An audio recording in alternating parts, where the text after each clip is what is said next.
our premiere of this new movie, 9/11 Explosive Evidence, Experts Speak Out, is playing in New York at Old Souls Church in New York on September 11th at 7 p.m. And then we also have the Liberty Fest, which is an extraordinary We Are Change New York event that has already pre-sold 400 tickets. So I'll be speaking there. So just another example of the fact that you're constantly touring around the country and the world getting a huge response. And again, as a syndicated radio host, I can tell you 9/11 Truth is only growing faster. Overall liberty is only intensifying. Now, getting into some of the issues here in closing, Richard, obviously there's the Building What campaign in New York that's exposing Building 7. That's getting huge attention. Do you agree that out of all the smoking guns, the biggest one is Building 7?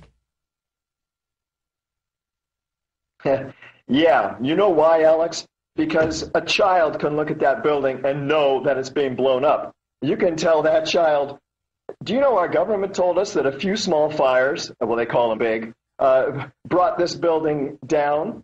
And nobody believes that. When people understand that we've been lied to and manipulated by NIST, it took them 7 years to ultimately come out with this set of lies, while acknowledging that the building fell as fast as a bowling ball falling off the side of it, straight down, uniformly, almost into its own footprint, free-fall acceleration for a third of its 6-second fall. This is absolutely extraordinary, and so it's a hands-down win. I mean, my job is easy, and I know you have similar sets of experiences with the range of issues that you expose. It's not difficult to tell the truth. They've got the hard job. They've got the uphill climb. We are coasting on the truth, and I am so glad to be alongside you in this info war. Well, Richard, God bless you and your hard work. In closing, I would just throw a story at you. I talked to a firefighter student who's going to firefighting school, and they told him there's been changes to the manuals now. Before, they said steel started weakening at about 2,200, 2,500 degrees, depending on the type of steel, and it started melting depending on the type at 3,000 or more. But they said now that they're changing things, 1,000 degrees, they're saying will weaken and make a building fall in. So they're having to change insurance actuaries. The false science, false physics that the government has gone along with is changing reality, but only in fantasy land. We've seen countless big skyscraper fires in the 10 years since 9/11. None of them ever collapse. Still, it wouldn't be symmetrical. I mean, this is totally and utterly ridiculous. Your comment on that? Yeah, absolutely correct, Alex. We had not lost one skyscraper from much hotter, much larger, and longer-lasting fires. And yet NIST didn't even examine the only other possibility for how these buildings were destroyed, and that is have been destroyed. It should have been the first, if not the only, hypothesis they looked at, but they didn't even examine it. It is a complete cover-up. Nor did they examine or acknowledge the pools of molten iron seen by the first responders, the structural engineers, the iron workers in the basements of the Twin Towers and the debris pile of Building 7, or these iron-rich microspheres, molten iron microspheres found in all the World Trade Center dust samples by the USGS, not by conspiracy theorists. This is documented by the USGS, as is by... Or the BBC reporting Building 7 had fallen because of fires in its own footprint 25 minutes before it happened, and later admitting Reuters gave them a script. They jumped the gun on that.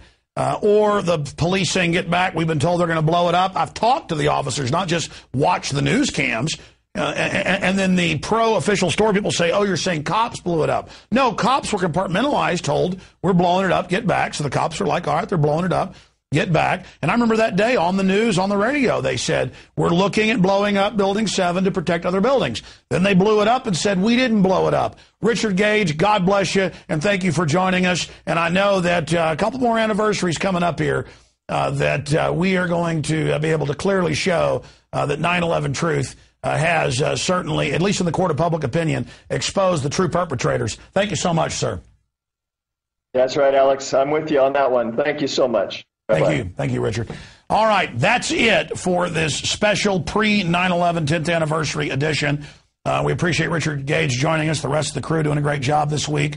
I'll be back on the radio live this Sunday, 4 to 6 p.m., and then back Monday, 11 a.m., and back here Monday, 7 p.m. for InfoWars Nightly News.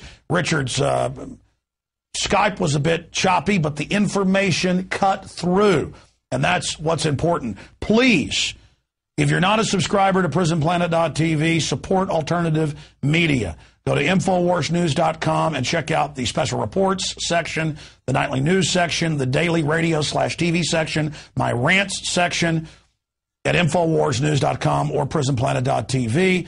And if you are a subscriber, think about purchasing another subscription and to give it to your friends and family, because then you share the gift of information and awakening, but you also support our growing operation. We couldn't have done any of this without you. And as the French philosopher said, Victor Hugo, no army can stop an idea whose time has come, or as V for Vendetta says, ideas are bulletproof.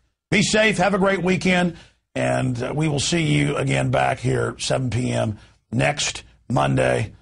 I'm Alex Jones signing off from the front lines of the info war. God bless you all.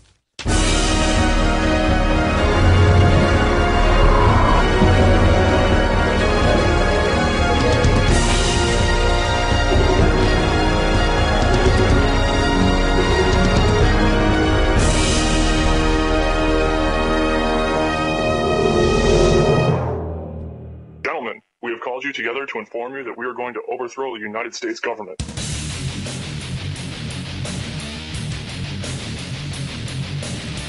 You still think that jet fuel brought down the World Trade Center? Does anybody else see a problem here? If the government has nothing to hide, why are they so afraid to answer a few questions? This story does not add up. Don't listen to me.